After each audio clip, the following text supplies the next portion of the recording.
You're listening to the Veterinary Innovation Podcast.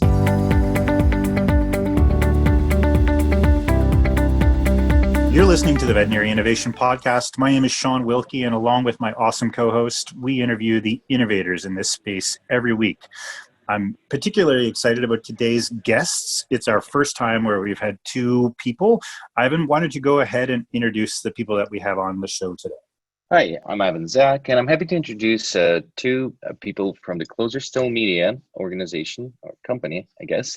So Dan Reed is the Senior Vice President of CloserStill Media, and we're going to talk about the innovation in veterinary conferences. So Dan holds a BA in Communications and Journalism from the University of East London. He's an avid runner and lived in Amsterdam prior to moving to the US. And then we have Christina Zoccoli, hopefully I did it right, and she's an event director, holds the US vet portfolio as a CloserStill Media. She holds an MBA from Marist College, BBA from Lim College.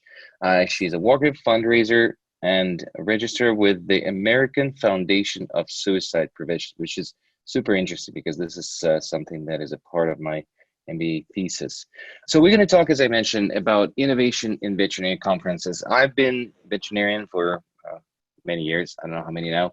And I've attended tons of trade shows as a veterinarian and then as a vendor on the side of startup, on the side of IDEX is a big organization. And I always was amazed with the amount of logistics and everything that goes on to organize a trade show. And because we're doing a lot of new initiatives, a lot of business organization and streamlining the business process, I'm really interested in what is it like to put a new trade show together and how long does it take to organize a new trade show in a new domain? Nice. Firstly, hi both, and thanks for having us on the show. Really appreciate you approaching us and wanting to speak with us. That is a great question, and actually I don't think there's one defined answer because it very much depends on the market you're serving. And also the geography in which it takes place. So, with CloserStill, here in the US, we're certainly very strong on the veterinary side with 5 events currently. But around the world, we're operating over 65 events in a variety of different sectors. So the key really is, understanding your market and the speed at which you can put an event in play and put an event into market is very much governed by the research and interaction you have with the community, and ultimately. The success or failure of any event is all about the community you're serving. Speaking about our entrance into the US on the veterinary side, in fact, the veterinary side as a whole, it is actually the genesis of CloserStill is serving the veterinary community. London Vet Show was our first event when the company launched in 2008 and remains to this day our flagship brand and flagship event. And we brought the franchise into the US in 2017 by launching New York Vet. The gestation period for that was roughly 2.5, 3 years. It was always on the cards and always a plan. Trying to replicate somewhat the success we'd seen by bringing a veterinary event into London, whereas in a major metropolitan area, and we wanted to try and replicate that in New York. And it was 2.5, 3 years in the planning, finding the right partners, getting to know the market. We were very much a European-dominated event in terms of our knowledge of the industry, and it was kind of getting all those building blocks in place. Then we have to throw it over to the really talented people like Christina, who operationally deliver those shows, which is, she can probably speak more to how long that takes because, that's beyond my knowledge. So from an operational standpoint, a show really does take 12 months to organize. So you want to start from the time one ends. That's when you start pre-booking for the next event. And it's securing everything from the venue to your caterers. You're redrawing a floor plan and laying out the booths. You're already starting to recruit your delegates.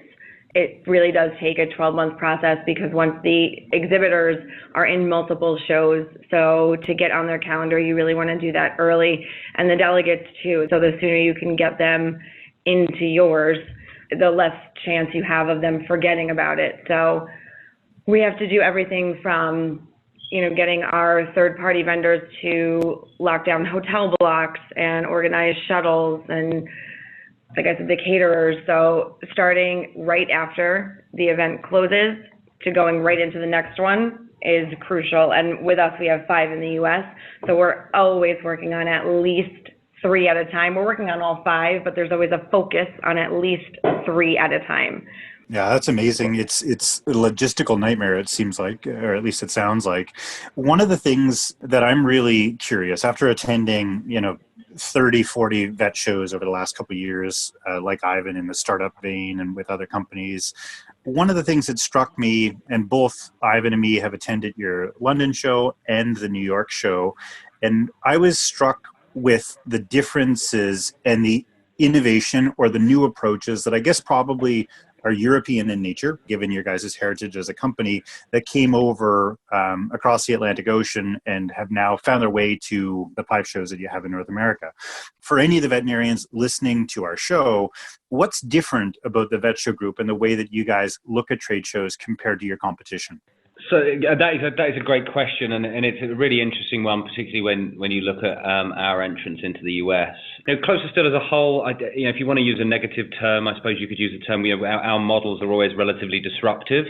I would like to use a more positive term and suggest that we're, to parrot the word you were saying, innovative.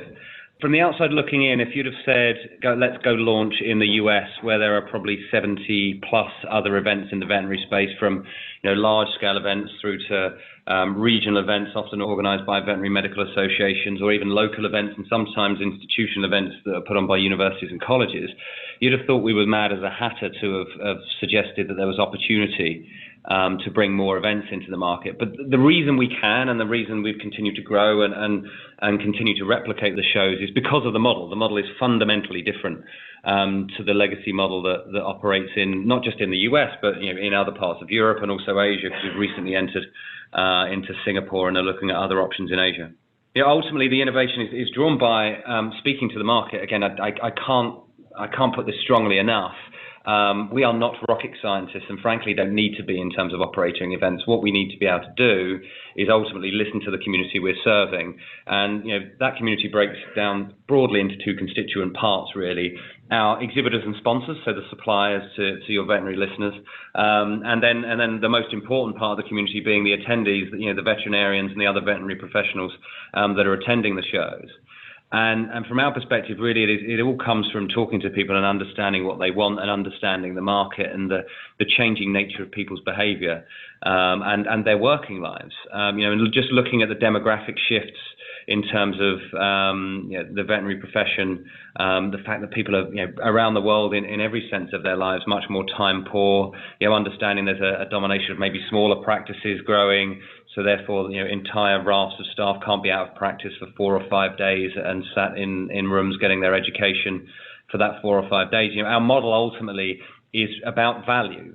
And that value is not just monetary value, it's valuing people's time, and also it's valuing the objectives they have for attending an event as well. Because for us, integrating our content into the expo floor maximizes the value people get from those 2 days with us. So we're delivering great content at a great value within 2 days. So again, valuing the time they're spending out of practice.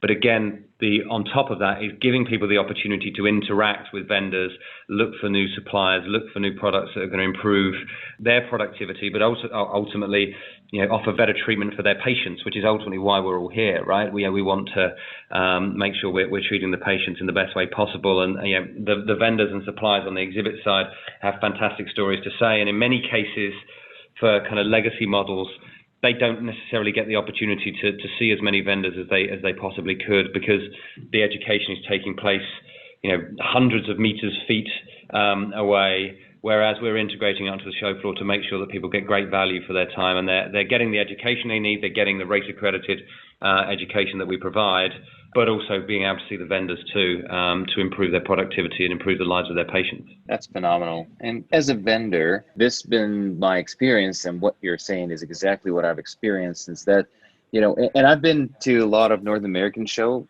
and then I went to Europe when we started distributing my previous project, SmartFlow, to Europe. And it was shocking to me how little attention you get from veterinarians over there, because it's so based on the break. So you're really doing nothing in between the classes. I guess, in North America, you still have people wander around between the classes, or it's sort of spread out. I guess they're just not as good learners as people in Europe.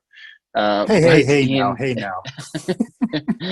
But it is true. When you were at the London Vet Show, that was my first experience, and then now in New York, and you guys are spreading really fast. From 2017, that's 5 shows in the U.S. right now. So you have Austin, you have New York, you have Chicago. What are the other 2? Washington D.C. and Washington. Also Wild West in Reno. Yeah, and so that experience as a vendor was phenomenal. And then also I got quite a few opportunities through just having the booth and through these little sort of these sections where you can give the talk on a particular topic inside of the trade show. I thought it was phenomenal, money well spent, and we got way more traction. And actually, this is unpaid, compliments, but it's true experience that I had at London Vet Show. First time we went to it, we generated more leads than we ever had in any of the conferences for 5 years of my previous business at London Vet Show. And I think that by error, I thought that market is so vibrant. I think it was the trade show and the way it was put out and the way the lead flow came to our booth and everything benefited us in that perspective. So I think it really is something that you guys are doing different. I just wanted to mention that. And we always do a little bit of a good cop, bad cop thing. So I won't even let the compliments settle in before I give you guys maybe some harsh criticism. So I apologize in advance, but it's just the Canadian in nature that makes me do that. The apology in advance. So one thing that I would criticize every show that I've ever been to on, except for the ones in Australia, is the food. And the lack there of food. Your guys' New York show struggled to eat food there. And I find that that's a trend in North America. I mean, I don't think anybody has ever had such a slip up as the NAVC a couple of years ago, where it took 3 hours for people to wait in line and not get fed. So it's not that bad in New York.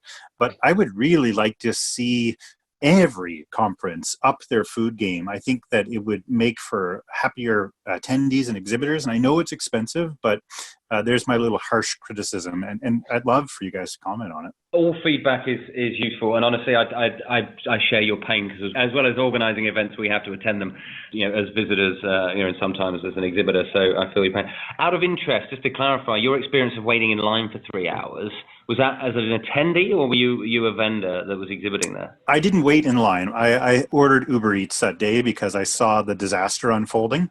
But the lines were literally hours long. People waited their entire lunch period for lunch, and then they ran out of food. And I think they've learned from that. It was one of their first times at the Orange County Convention Center. I think it might have been the first year. They've got more food. But it was not for the vendors, Shawn, right? It wasn't. The attendees. That's right. Yeah. It was for every attendee. That's right. And I think the way that they do food at that show is attendees and vendors kind of mixed together. Mm.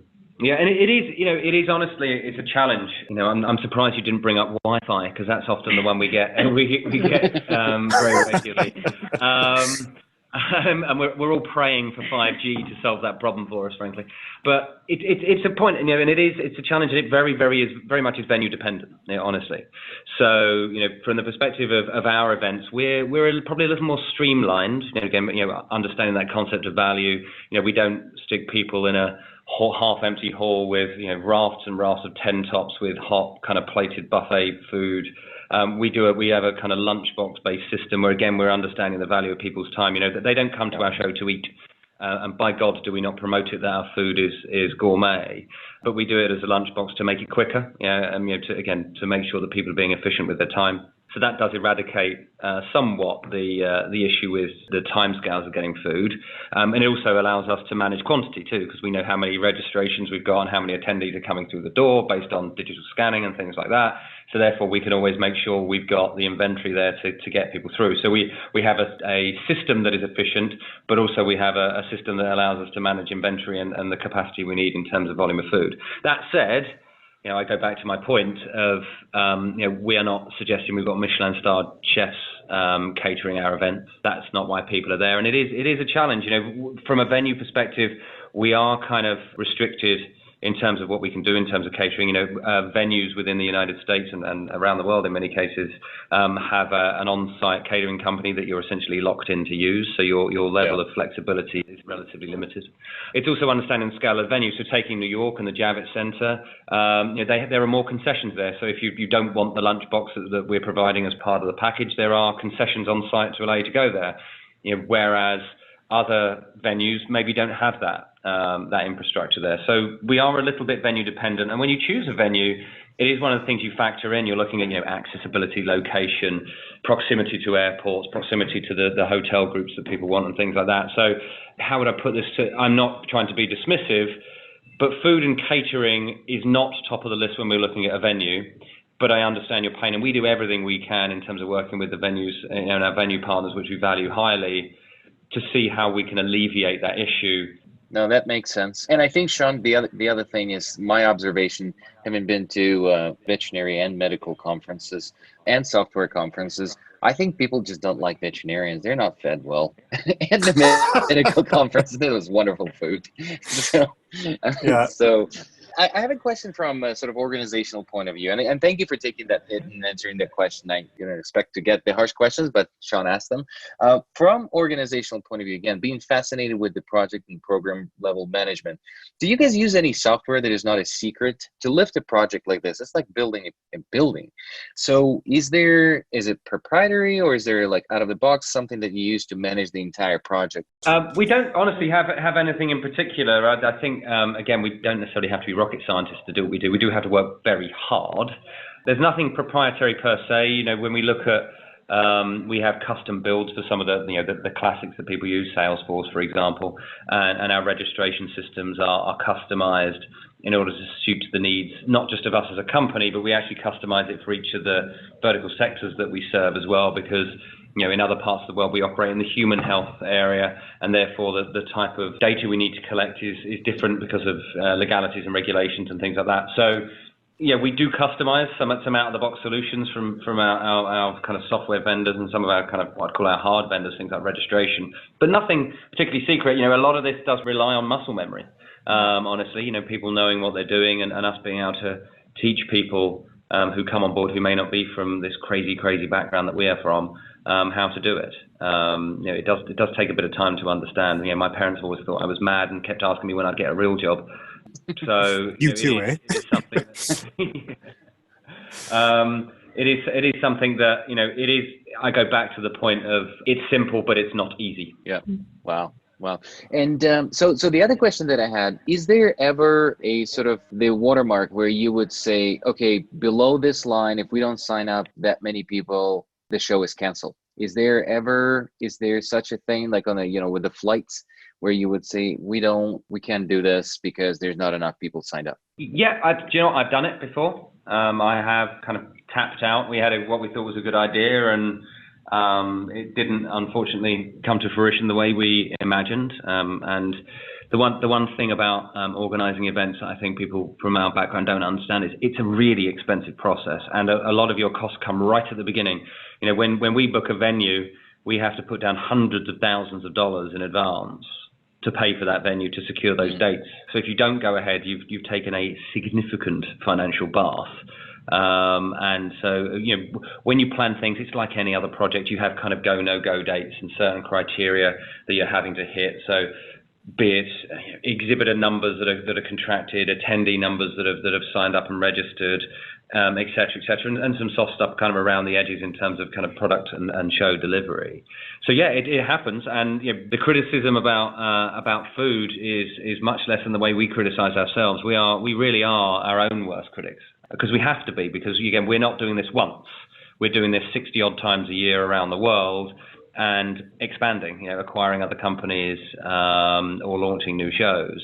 So there has to be a level of standard that we have to make sure that we achieve in order to be able to kind of hit that watermark that is expected of CloserStill as a company globally, and also more locally, what we're doing on US Vet. So, if we don't do it right, or it's not going to go the way we want it to do, we are not too proud to stop doing it. That's great. Yeah, I think that's pretty amazing. One of the things that's apparent to me through this conversation is just the whole idea of economies of scale. I mean, 60 shows a year, it's amazing. No wonder we're seeing innovative stuff come out of your show where others maybe not as innovative. One of the questions, I've got 3 questions left and not very much time to do them in, but one of the things that I wanted to ask maybe the both of you is, why should our listeners attend one of your shows other than the reasons that you've given? What should they check out and why? There are a myriad of reasons to come to our events. And again, I I don't like to use the word competition when we look at the landscape of events in any sector, and certainly here in the US veterinary sector. I would call our, the other people that organise events counterparts. The events are different. We are not going to be a one-size-fits-all, and neither do we want to be. I understand there are people that want to go to some of the more traditional style of events because that's either habit, which is great, good habits are positive, or it's something they prefer. I would love the over 100,000 veterinary professionals in the United States to all come to our shows. Well, in fact, we'd need bigger venues, but I appreciate that we're not going to suit everybody. So I think from our point of view is, one of the things I would like to say to your listeners is we are malleable and flexible and agile. We are event professionals, and our job is to deliver events, and we want to create the singular best events for every single person that attends. We don't just look at vets and see one face. That we understand that there's a population of veterinary professionals that all have kind of nuance to their requirements and needs in terms of attending an event. And we are absolutely desperate for constant feedback. And it's an area that, myself and the team here are really focused on through 2020 and beyond, is getting even closer to the community and being really, really open to say, look, we try and get everything right all the time. We probably don't succeed at that, sadly. But we really, really want to have people's feedback. We want to know what people want to see, what content they want, what vendors they want to see, how they want to interact with them, how they want to be marketed to. So from our perspective, we are the most open book, an open door in that sense possible, for being able to kind of be a sponge for feedback and input. Because genuinely, yes, we are an event organizer. We're not an association that's in the industry. We are a corporation, if you will. But we are committed to this sector and invested millions and millions of dollars to come into the US, and we always want to make sure that we're keeping up with trends. So from our perspective, again, we're not, you talk about the kind of what makes us unique. We're not limited to using certain speakers and having a program in a certain way. I think we're very, very much looking to push the boundaries on what content is delivered, by whom, but also in what way. Maybe the classic lecture style isn't the way forward. Maybe we should look at kind of panels and things like that. We are really, really investigating the best way to do things. And do you know what, actually, as well, I used this phrase recently. We understand that people are human before they're a veterinarian. So people want to have good experiences. They want to have fun. It's part of the reason we choose our locations, is the fact that, and the dates that they run on, is the fact that as well as having significant populations regionally of veterinary professionals, and relatively accessible from an airlift point of view for those people that aren't in the local region, we want to go to places that people want to go to. They're fun. They're cool. Austin, Texas, what a great city that is. Chicago, phenomenal place. And again, we've got a venue that's right downtown, so we're not stuck out in a convention center in the middle of nowhere. We're lucky here in New York City because the Javits Center is in Midtown. It's really easily accessible. Washington, D.C., people want to go to the nation's capital and see what's going on there. And Reno, is a great fun town. And, we hold the event in a casino hotel so people can have fun. So I think there's a piece of that as well. We want to deliver people a great experience, make sure they're catching up with their networks, their counterparts, their peers, and having a great time, as well as getting what we think is the best content delivered in the best way, value from an affordability perspective, because our pricing for an attendee is certainly lower than anyone else out there for the quality of content, and also they get to see the vendors. And on the exhibitor side, I think even Shawn, you mentioned it, the format that the exhibitors are seeing, they get more face time with the attendees than what we traditionally see in other conferences. So the way our format is, having our content on the show floor, having a staggered content program, it just allows them that much more time with the veterinarians that they want to see. So people who haven't done a traditional trade show, or they haven't done one of ours, it gives them that time and it gives them that immediate ROI. So they get to see the people they want to see for those 2 days, and it's something that they really should experience. Yeah, that's an amazing sales pitch, guys. I didn't think you'd nail it that good, but at a go. I'm excited to go to all of the shows this year. So a couple of questions, and we've got to wrap up. So first question, Dan, I'm going to send it your way. You've obviously got a ton of experience in this space, organizing things. What impressionable content have you ingested yourself, whether it's a TED Talk, a YouTube video, a book lately that you'd recommend for our listeners? Honestly, that is a great question that is probably more difficult for me to answer off the cuff. We're in the event space, so we attend a lot of events that don't necessarily operate in the space in which we do here, for example. So we go to events to learn how to run events better, but also we send our teams to events as well. And actually, for me, the biggest kind of learning has come from recent people who've joined our team, who've come from different backgrounds. And again, one of the things we're trying to do is not kind of stick with our orthodoxies and be jaundiced by only surrounding ourselves with event people. We've had a great set of marketers that have come in with very, very much different backgrounds from other kind of content providers to really try and integrate content more into both our marketing, but also the story we tell on a 365-day-a-year basis, outside of the shows. And some of the ideas that these people are coming up with is just for someone as fatigued as me, maybe, is absolutely mind blowing. And so it doesn't have to necessarily for me be someone that's on YouTube doing a TED talk or putting out a blog or putting stuff out there that would be traditionally considered something where you get inspiration from. Actually, it's the new people we're bringing in here as we've built a pretty significant US infrastructure to support what we're doing for the US veterinary space over the past couple of years. That actually I've got my most significant learnings from, and the way we can really genuinely not just rest in our laurels and consider what we've got as a format being innovative, but we can continue to make sure we build more innovation into what we do every single day of the year. Awesome. Yeah, that's a great answer.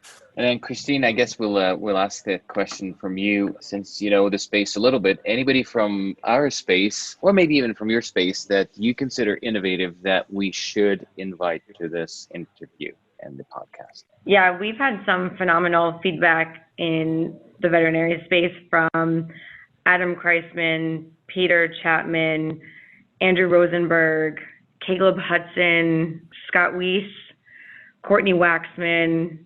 They're all phenomenal, and I would highly recommend any of them. That's amazing. Add a go and be an overachiever. I think that was 6. And Dan, your answer to our question was very complicated as well. So I thank you both for that. It was a pleasure to have you guys on the podcast. Thanks so much for making the time, and hope to catch up live with you guys at one of your events in 2020. Fantastic. Well, everyone's welcome to come to Austin, which is the first of the events taking place on the 20th and 21st of April. At the Palmer's Event Centre. So please do come along, chaps, and all of you listeners, come along. And again, I'd from our point of view, like to kind of close and say, do get in touch with us if there's things you want to see in events. As veterinarians, reach out. We've got 30 odd people here in the office, focused on delivering these events. And we really want to hear from people. We want to hear what they want, and we want feedback, good or bad, that can help us learn and deliver the best events possible in the suite of events we've currently got, but also what more people want to see outside of the 5 cities we're in right now. Thank you so much for listening to the Veterinary Innovation Podcast. If you want to hear about our new episodes, please follow us on any social media channel. Also, you can check out our website at veterinaryinnovationpodcast.com. See you next week.